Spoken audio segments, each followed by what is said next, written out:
नहमदुहु व नसल्ली अला रसूलिहिल करीम अम्मा बाद फ़ऊज़ु बिल्लाहि मिनश शैतानिर रजीम बिस्मिल्लाहिर रहमानिर रहीम। हज़रात कैसे हैं? आप खैरियत से हैं? अल्हम्दुलिल्लाह सुम्मा अल्हम्दुलिल्लाह। उम्मीद है आप खैरियत से होंगे। आज मैं आपको एक ख़ास चीज़ बताने के लिए हाज़िर हुआ। दो तीन चीज़ें ऐसी हैं जो हमारी ज़िंदगी में अहम दख़ल रखती हैं। एक है आम चीज़ रहना, परेशानी।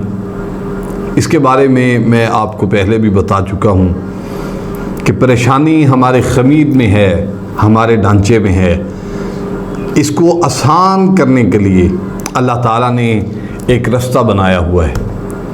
ये परेशानी जो है ये अल्लाह की रज़ा की खातिर इंसान इसको बर्दाश्त कर जाए, इस पर भी अल्लाह ताला नफ़ा अता फरमाते हैं।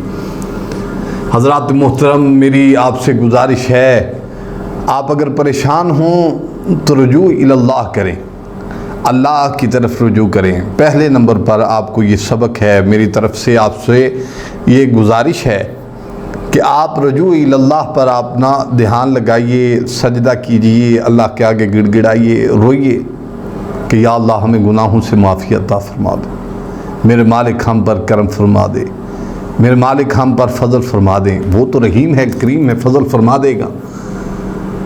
अल्लाह ताला इंसान पर बड़ा मेहरबान होता है। वो कदरदान जो हुआ, जो मेहरबान है, कदरदान है, रहमान है, करीम है, गफूर रहीम है। लेकिन परेशानियों का हल भी उसने बताया हुआ है। परेशानियाँ बहुत आसानी से दूर भी हो सकती हैं, वहाँ तक इंसान का पहुँचना बड़ा मुश्किल है, लेकिन ये नामुमकिन काम नहीं है। आपकी जो रसाई हम तक हुई है इंशाअल्लाह तबारक व तआला, इसका मकसद ये है कि अल्लाह ताला आपको आसानी के रास्ते दिखाने वाला है। ये आसानी के रास्ते आपको इंशाअल्लाह तबारक व तआला बहुत जल्द मिल जाएंगे। जिस रास्ते पर मैं आपको लेकर जा रहा हूँ वो दरअसल कुरान का रास्ता है, रहमान का रास्ता है।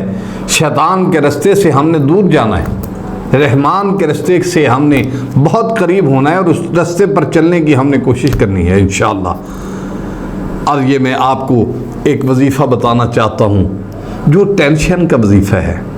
बंदा कहता है यार मुझे बड़ी परेशानी रहती है, मैं बड़ा बीमार रहता हूँ, मैं इतनी परेशानी टेंशन में हर वक्त गुजार देता हूँ, ये मेरी ज़िंदगी में ये परेशानी है, ये टेंशन है। बड़े ख़ास लोग हैं, मैंने देखे हुए हैं अल्हम्दुलिल्लाह। पाकिस्तान में मेरा गुज़र बसर होता रहता है, मैं जाता रहता हूँ बयानात के लिए, बाहर जो जाता हूँ बड़े लोग देखता हूँ जो उनको ये ही नहीं पता होता कि मुझे परेशानी क्या है। कुछ अपनी औलाद के हाथ से परेशान, अपनी बीवी के हाथ से परेशान, ख़ानदान के हाथ से परेशान, ज़हनी दबाव, ज़हनी टेंशन, उससे वो बीमारी की सूरत पे चले जाते हैं। ये टेंशन ऐसी चीज़ है, इससे आगे वाला जो स्टेप है वो बीमारी का है। फिर इंसान ऐसा बीमार होता है कि कब्र तक जा पहुंचता है जब बीमार होता है। मैं आपको वही से रोकना चाहता हूं कि ज़िंदगी अल्लाह ताला ने जितनी अता फरमाई है वो अच्छे से गुजारी जाए। वो वजीफ़ा क्या है? बाद नमाज असर का वक़्त जो है वो कबूलियत का वक़्त होता है। और आपको ये पता है वल अस्री इन्नल इंसान लफ़ी खुस्र, कुरान की आयत पढ़ें, ये उस वक़्त का इंसान को बताया जा रहा है जिस वक्त इंसान दुनिया से जाएगा, वक्त असर होगा। आपको पता है कि जब कब्र में आपको उठाया जाएगा वक्त असर होगा। वो वक्त असर पर सारे नतारे हो जाएंगे कि क्या हो रहा है। लेकिन टेंशन का मैं आपको एक आसान वजीफ़ा बताता हूँ, सिर्फ़ एक लफ्ज़, या बदीउ। बाद नमाज असर आपने सिर्फ़ और सिर्फ 49 बार पढ़ना है, या बदीउ, या बदीउ, या बदीउ। आंखें बंद कर लेनी हैं और अल्लाह के यहाँ इंसान ध्यान से जब उसकी तरफ मुतवज्जे होगा तो अपने दिल की तरफ ध्यान करे और सिर्फ पढ़े या बदीउ, या बदीउ, या बदीउ, या बदीउ 49 बार। सिर्फ आपने 49 बार पढ़ना है। इंशाअल्लाह, इंशाअल्लाह, इंशाअल्लाह आपको परेशानियों गम से अल्लाह ताला निजात अता फरमा देंगे। जाइए, आपको मैंने बहुत बड़ा ये तोहफ़ा पेश कर दिया है। अल्लाह ताला आपको हर गम से, हर परेशानी से महफूज फरमाए। अल्लाह ताला आपको ज़िंदगी बेहतर, आखिरत बेहतर अता फरमाए।